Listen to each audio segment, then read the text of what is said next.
usually on the end of the set list is want to be starting something. But I never rehearsed it with them in the rehearsals, and they've never done it on the set. And then the one night they decided to do it. And I was like, okay. For Joseph Ross, joining the Jacksons on tour is just one highlight in a 30-year career on stage with some of the biggest names in music. In this episode of Guitars of R&B, he recalls some of the unforgettable moments performing with the legendary James Brown. That is crazy. Yeah. And so what kind of pressure does that put you under? A lot of pressure. As a veteran on the UK scene, Joseph's live session skills have graced both R&B and pop markets, including Mark Morrison, Coolio, and Girls Aloud. Joseph on the guitar. He reveals what's involved as a musical director at the highest level. You are the go-between between the band and the artist and these people. And what it teaches you is how the mechanics work, how you put a tour together. And he recalls a last-minute decision performing for King Charles that could have gone horribly wrong. After the show, Simon Fuller said, "You've got balls of steel." I thought to myself, if I get this wrong, off with my head. Plus, we delve into the power of gospel guitar and mentors along the way. Joseph Ross, thank you for joining me on Guitars of R&B. My pleasure, my absolute pleasure to join you. How are you? I'm well, a bit warm, a bit Melting. tired, but I'm good. I've been looking forward to this. Thank you. I really feel honoured for that. But let's get straight into it. Can you share for us, one of the wow moments you've had playing for such, legendary artists in R&B and pop? Oh, James Brown is the first one that springs to mind. He spotted me playing for Will Young. Wow. Because him and Will I was musical director for Will at the time, and him and Will was doing a duet. And he was just like, "Oh yeah, come and play with the band." And I'm like, stood there with all the American musicians playing, and we were doing a sound check. I think it was for a VE day, or something to honour the Queen, and we were outside Buckingham Palace. And we were all doing our sound checks, and the percussionist came in late. But James would actually do the sound check, so he'd point to each musician, blah, blah, blah, and he'd do your sound check. And then when the percussion player was just about to play, he fined him $150 for being late, and then he just moved on to the next person. So that, for me, I was like, wow. It wasn't even necessarily a wow factor in me playing. It was just like to actually see that happen. I was like, wow. Wow. I think I've heard stories like that. I didn't think it was true. It is, because if you see him perform, he'll be like looking at the crowd, and then he'll turn around to the band and he'll probably just do like this, and you'll think he's conducting the band. But when I actually started playing for him, that is $10. That is $10. That's $20. And he does it so quick. So he's finding you throughout the show. So that's when I realized, he's not directing the band. He hears everything. So literally his hand movements are finding the band. That is crazy. Yeah. And so what kind of pressure does that put you under? A lot of pressure, because he hears everything. I was in a sound check, and even just seeing him give the horn parts their parts, and the other guitarist, you're a bit sharp here, or the drummer missing a beat. You literally, for me, I just thought, right, I know the parts I'm playing. I'm not going to ad-lib. I'm just going to stick to that. And if I stick to that, there shouldn't be a problem. And that was it. Yeah. And in the end, it wasn't even parts that I was given. He actually said to me, find a pocket and sit in that. And if I don't say anything, it's fine. If I turn around and say, but so I found a pocket and stuck in that lane.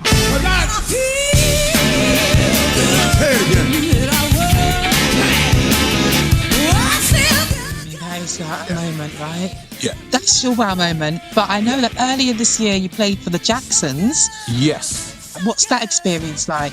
Because this is, again, legends, right? Yeah, obviously, Tito passed away, God rest his soul. And coincidentally, the guy who actually got me in the music industry in terms of putting me on the road to session music, a guy called Verroy Bailey, from London. He's the musical director, and he called me up and he was like, "Look, man, obviously with Tito not being here, we want you to come in and literally play his parts and be a part of the band." And I was just like, well, yeah. You know what I mean? It was like, you know, it's sort of like a bit of a full circle moment because years ago, I actually was put up for the Michael Jackson This Is It tour. I was put up Wow. as the one of the MDs from by Simon Fuller, who Yeah. so I did a lot Spice of work. Girls. Yes. Spice Girls, yeah? Yeah. So a lot of my work, especially towards the late 90s, early 2000s, that was S Club, Will Young, Spice, all that stuff was through Simon Fuller. And he entrusted me to MD a lot of his acts. And he basically said to me, I've put you up for something. I had to be sworn to secrecy about it. I had my band and everything together. So it's like, okay, the Michael Jackson thing didn't happen in the end, but to actually do this one now, it's kind of like, wow. And these guys, I can see why they're at the top of their game for years because they hear every note. They know every lick. They know every drum pattern. They know every keyboard sound, their steps. I think Jackie's the eldest one and he's 74 and he does not miss a step. Even in the sound checks, they will still go through their routines and something that they've been doing for years. So, you know, on one hand, when you do like corporate gigs or, you know, jams or stuff like that, and you might play rock with you or something else, and you don't really have to pay attention to detail per se. But when you're actually playing these songs for the artists themselves, it's something completely different. And it really is an honor to play like hits like Can You Feel It? Blame It on the Boogie. It's literally every night we're there playing. I'm just like, wow, this is actually incredible. So how do you prepare for something like that? Are you playing by ear? Is there room to improvise or is there like a set? With the Jacksons gig, it's a 2-guitarist gig. So I play alongside with another British legend guitarist, Andrew Smith. And we had a guitarist rehearsal before the full band came in. So it was me and Andrew and Velroy as the MD. We sat down, worked out the parts or whatever. And then so by the time, Andrew and Velroy had been doing it before me. So had a good head start and then literally went into the rehearsal with the band. And then the actual first time I saw the Jacksons was actually on the first gig. Usually with sound checks, you do like about 2, 3, maybe 3 songs. They will potentially run through the whole set in the sound check. And their ears are sharp and it's like, they'll be like, oh, anybody who's playing, they'll be like, oh, can you remember to do this? Or, yeah, can you just give me a bit more edge on that sound? Or blah, blah. And it's literally a lesson every time.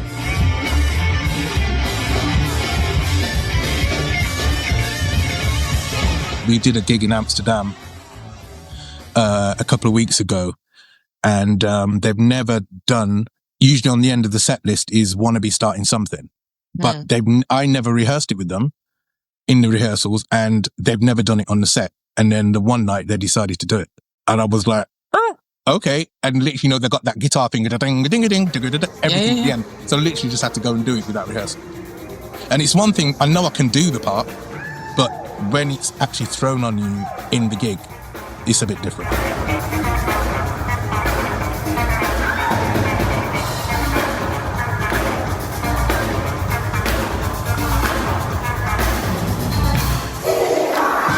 Was there a specific gig that completely changed how you thought about being a professional guitarist? Because obviously I think you set out, you wanted this as your career, right? Or was there a moment where you thought, or a gig where you thought, yeah, I can do this?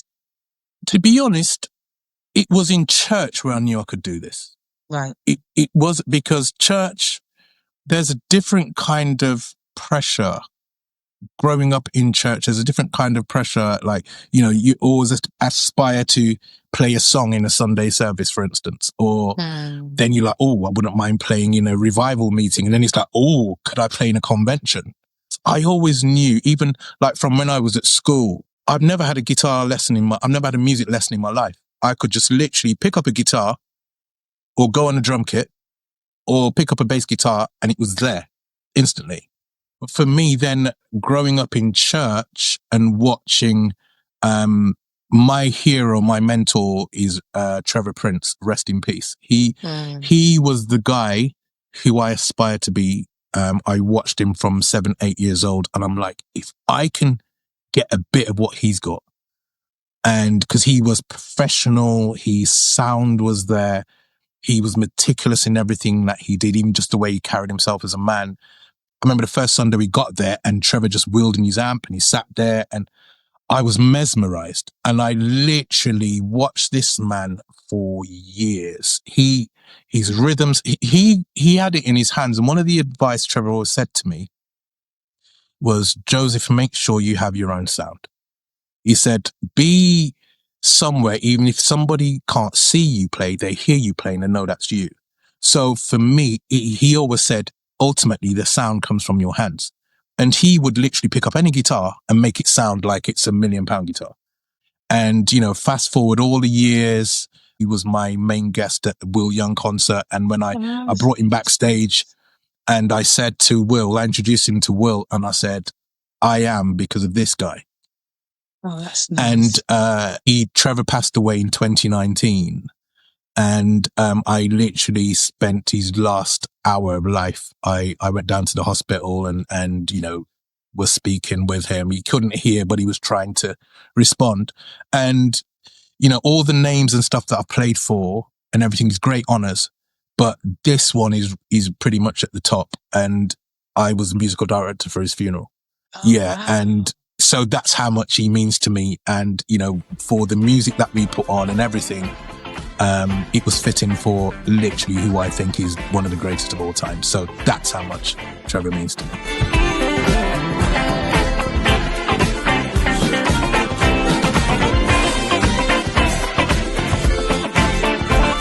When you're playing in a church band, you have to think quickly, don't you? There's so much to it. What did it 100%. teach you about? What did it teach you about improvisation or playing with emotion?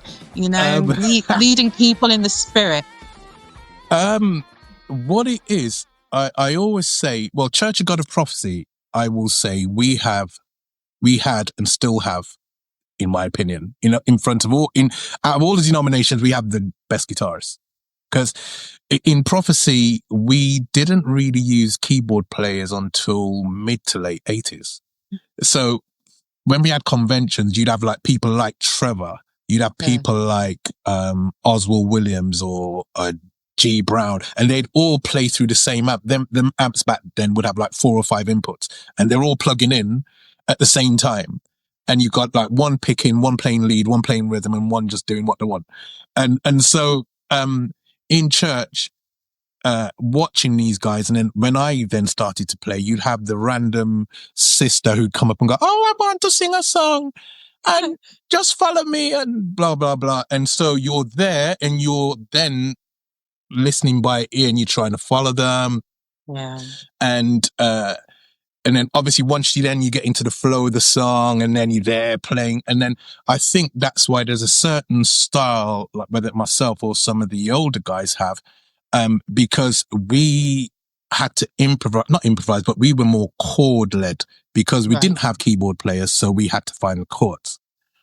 So everything was very chord based. For me then, marrying the lead and the picking and everything together, it's becomes a lot more of a compact thing. So when you're playing in church, and it's to this day, nothing will compare to that because you're feeling it from here. And I think that's why a lot of the musicians you see successful, guitarists, keyboard players, drummers, all coming from church, because we have something that can't be bought. We have something that can't be taught. You've either got that or you haven't. It's one of those things where the gift we have, it's controversial, as I'm sure you will know. It's always been a controversy of Christians doing secular music. Yeah. And it'd be like, why? But my thing is, I've been in environments, and I've seen other musicians been in environments where you're playing and you're actually moving and the atmosphere while you're there. You see some artists start crying and they don't know why they're crying. Yeah. So it's not for everyone, but again, for me, I've seen the effect it's had me playing in church and the gift that I've had, and it's been able to bless others. And I've seen other musicians do the same. Yeah. And the thing is that transition from gospel into secular, what would Yeah. you say are the similarities between gospel playing and playing R&B, for example? Well, that all has its roots in church, doesn't it? So, it's very, church sometimes you have more of a free flow, when you're in R&B, similar kind of chords, similar kind of backbeats, similar kind of chord progressions. You can just add a bit more of your own flavor, I would say. Whereas in church, it's more spirit led. What's your first big break, actually? What was your My first big first break? big break, again, Velroy Bailey, legendary UK musician and really funny guy. Years ago, he asked me to audition for Gabrielle. Oh, our And UK soul singing legend. yes, Yeah. because around those days, he asked me to audition, and I got into a car accident that morning. Yeah, I got into a car accident, and I'd hurt my arm, I'd hurt my hand, but I went on the train to London and got the gig. Basically, I had to audition Dreams, and I think it was a song called Going Nowhere. Good song. Yeah, so audition for that. And then I then started to work with a roster of artists on that same management label. So they had Gabrielle, they had Donny, they had China Black, they had Yusa Indoor and Mark Morrison. So This is 90s nostalgia. yeah, so the Mark Morrison thing, to this day, I still get everybody's like, they call me the Mac because I'm in the video. I'm in the Return of the Mac video. Right. And so and then like for a good 3-4 years I played for Mark. So that from Gabrielle it then went to all the other acts. So literally every act in that management company I played for them. And all the door that was opened was Velroy Bailey, and I will never not mention him. And I think it's always important to mention the ones who put you on. I think sometimes nowadays everybody's scared to mention and go, well, somebody had to put you on at some stage. Yeah. And, Velroy Bailey is the guy who put me on. Yeah. Any kind of memorable moments from tours that you've done over the years? So 2000, and so after I'd finished, I think it was the third S Club 7 tour I was doing. And then that's when in and around Pop Idol had started. Simon Fuller said to me, he goes, I want you to be the musical director for the Will and Gareth show. So that was the first tour that came out of the whole Pop Idol franchise. And so me being me, liking a little bit of a challenge, I think we were doing 5 nights at Wembley Arena. And I think it was on the third or fourth night, Prince Charles was a guest, because I think with the whole Prince's Trust and everything. So at the end, there's a transition of Light My Fire, and we'd have a big guitar solo part where I walk to the middle. And something just said to me, wild, I can't believe I did it, but something said to me, why don't you try the national anthem at the end of the solo? And I'm like thinking, you're in front of 14,000 people. This is DVD night because it was being filmed that night.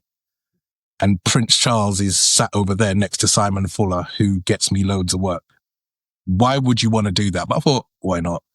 And it came off. Did you play it before?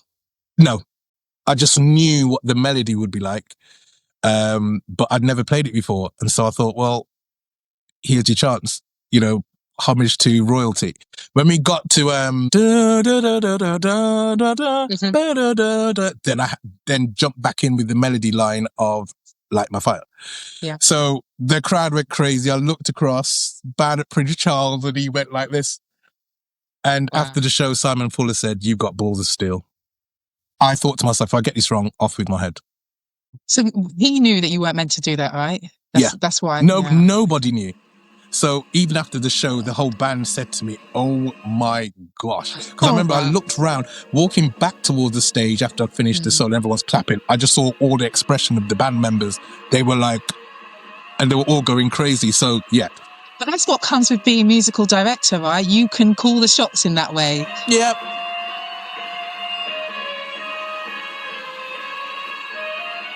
We've touched on your career as a musical director, but what has that position or that role taught you about leadership and collaboration while working closely with such high-profile artists? It teaches you patience. It teaches you, you have to, I always say being a musical director, probably about 20% of it is about your playing, because you have to liaise with, if you're touring. I remember one of my first meetings sitting down at Simon Fuller's office, and it was all in the big boardroom, and you've got your production managers there, you've got your record label there, you've got your tour manager there, you've got your wardrobe here, you've got your show director there, and literally you are the go-between between the band and the artist and these people. Right. So what it teaches you is the behind the scenes of the playing, how the mechanics work, how you put a tour together. You know, the music side of it, the technology side of it, the budgeting side of it, the clothing side of it, believe it or not. And so for me, I would like to think, and I pretty much, I'm quite confident in saying this, people have loved working with me as a musical director because I treat everybody fairly. Fairness for me, and sometimes being fair can make you unpopular, because it'd be like, well, you know, I'm not one of those musical directors who be like, oh, I'll see something and not say, or I will stick up for the band. If I believe the band deserves X amount, I will fight for the band to have X amount. With the artists, I think Will Young was the one I worked. People will more know me for as a musical director in that sense, because I was with Will for about 7 years. Wow. And so, you know, the relationship I had with him, and that it then spread to the musicians. You know, Will would come to my house, or, you know, there's one time I went to pick up my daughter from school, and he decided that he was going to come down there, and then he got mobbed in the playground and stuff like that. So relationship, for me, with the artist, with the musicians and everybody else in and around it, I think it's very, very important. Patience, especially when you're putting a tour together, because there's so many moving parts, especially like when you have to make sure as a musical director that your work is done before you go into production rehearsals. So your main rehearsals, your musician, and if you have backing singers or the artist, make sure that is ready before you go into production, because then once you go into production, you don't really get to play that much, because a lot of it is about the set. A lot of it is like, okay, placement here for the artist, and they might want to hear bits of the music to literally walk through that section. And then probably the last day or two, you're then doing full run-throughs. So a lot of the production time you spend sitting around waiting.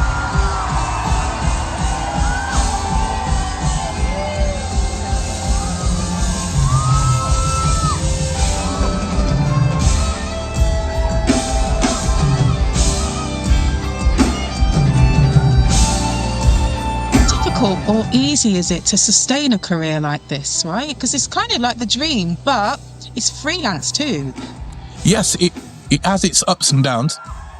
However, I always think if you're good enough, and there isn't a musician who works every day of the week. And so I always try and say, if I can work 6 to 7 months of the year and spread that over 12 months, I'm happy. Right. Because, you know, I do, like, you know, I'm 21 still, not really. But yeah, I'm 20. So I don't want to, for me, it's about working smarter, not hard now. I think because music has changed as well, because in the 2000s, there was loads of tours. Like, if you was to ask me what's number one in the charts now, I wouldn't be able to tell you. Because back then you would have Top of the Pops, you'd have CD UK, you'd have the Pepsi chart show. You'd have all these shows that are telling you what's number one. And then therefore, pop was big. So you'd have 3-4 tours. I remember the first S Club tour I did, even before I left rehearsal, I had the dates for the following tour. So because music's evolved now, all the touring side of stuff, and again, for the UK especially, pop was king. But they don't have those type of bands anymore. So I think what you have to do is keep yourself relevant, even pivot sometimes within the music industry, not necessarily touring. You know, it could be showcases, it could be going to give talks, it could be, I don't know, uploading some stuff online or whatever. You have to, because gone are the days where you've got a pop act in the UK and you've got a month of rehearsals and then you've got 40 or 50 dates.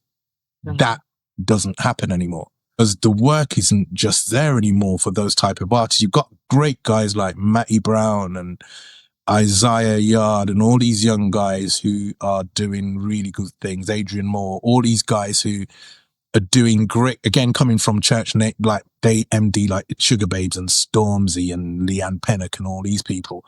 And they have a good chunk of work, but even they themselves will tell you they wish they had it how we had it in those days, where it was just like tour after tour after tour after tour. But they make it work, and they are the ones who are far and few between who are working pretty consistently. So I just think you just have to know how to pivot, how to deal with your money. And, you know, don't sit and wait for the phone to ring. Literally make it happen for yourself. And a lot of these guys make things happen for themselves as well. I know Adrian did an EP himself. Matty has a international drum day thing that he has. Isaiah does a lot of studio work and produces for people. So it's just not reliant on the touring. We kind of had the touring side of things. Right.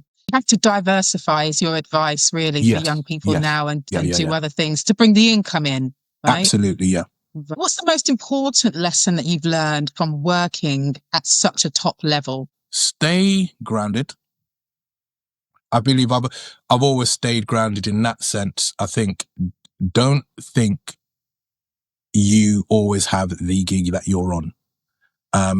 They can change from one tour. You might not get called for the second tour. Things like that. I think for me, I would have been more private in what I would discuss or speak about in terms of work, because not everybody out there is happy for you. Not everybody out there, not everybody who taps you on the back and says, "Oh, Joseph, blah, blah, blah." They don't really want you to win. Right. And you can see them now from a mile off. And so I think for me is watch who you have around you. Watch what you discuss. Information isn't for everyone. Until something's concrete, don't announce it. And even then, if you're doing stuff, you don't need to announce it. It'll announce itself. Yeah. That's my personal thing, is just, my main thing is watch who you have around you. Not everybody wishes you well. Such a great piece of advice for the music industry, I've got to say. Yeah. Looking back, what would you say is sort of like one thing that you really need to succeed at this level? Know how to play a song. Yeah, know how to play a song, because you see so many musicians, they upload stuff on YouTube or Instagram and all that kind of stuff, and you get like a 30-second or a minute highlight of what they're playing, and some of it is incredible. You know, there's guitarists out there who will wipe the floor with me, like technical and blah blah blah, and you hear it and you're like, wow. But one of the reasons why I get a lot of work is I know how to play a song. And that's the key, because a lot of these guys, they come in, whether it's drummers, bass, but whichever, and they come in and they like, and then they can't play a song. And then you look, because you have to be part of something. I always say it's a cake and everybody takes their little slice. But if you're taking 3 or 4 slices and then leaving someone else with one, it's like, no. So learn how to play a song. Listen to what the song requires. Don't come in there and showboat. Don't come in, especially like coming from church. You know, we have a gospel sound, and I think that's great still. That's why a lot of us got work, but don't come in trying to play like gospel. Have a little bit of your flavor here and there, but still let the song be recognizable to the audience and to the artist. So yeah, learn how to play a song. and get your sounds together, learn to play as part of a team.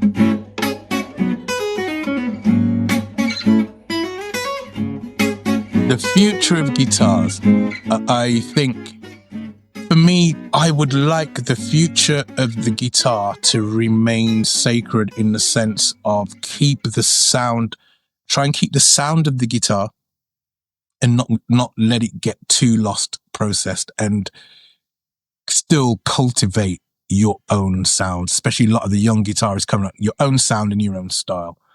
And when you say your own sound and everything, you talking about just experiment with what you can do with the guitar? Experiment what you can do with the guitar first before what you can do with the added effects. Because for me, I think effects shouldn't be a reliant, they should be an enhancement to what you can do. Because again, there's so many gigs you can still go and do, and you just plug in a guitar and an amp, and then some people will be like lost and going, oh, I haven't got my effects with me.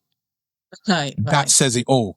Because you know, just go in there and just plug it in and play, because that's when your true style comes out. That's when the sound from your hands come out. So then basically the effects should just be an enhancer, not a reliant. Do you mean find your sound with lead fills, with chords? What do you mean exactly? So with a sound with your hands, again, I can only go on by what I've learnt. How I play a Les Paul guitar is not how I would play a Strat.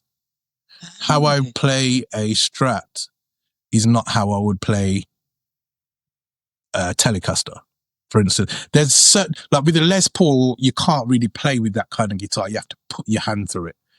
Right. For me personally, you really got where you can't be. Whereas a Strat, you can caress it, you can be delicate with it, you know, you can put flavors on it, or if you're playing blues, so a lot of that comes from your technique in your hands. And so you can't play an acoustic guitar how you play an electric guitar. There's a finesse that you have to have. So as much you have these racks and these pedals and everything else, ultimately, if the sound in your hand technique isn't great, that takes a lot of work, a lot of practice. This is what patience. I'm saying. That's what I think, because again, growing up, it's like there wasn't all these, and I said I'm not anti them, but I don't want to rely on them. I don't want it to be a situation where, you know, like I would say to a lot of the young guitarists, study a lot of the old stuff. Study, you know, like George Benson, like Nile Rodgers. I mean, just for rhythm alone, you know, growing up, it was what I was hearing was chic. And so I'd listen to Nile Rodgers, his strumming action. And again, he's a classic because he's not using a lot of pedals, but he's got a sound that comes from his hand, and he's got a sound that comes from his guitar. And so study a lot of those old guys as well. And as well as the new guys, because there's a lot of the new guys now who I love.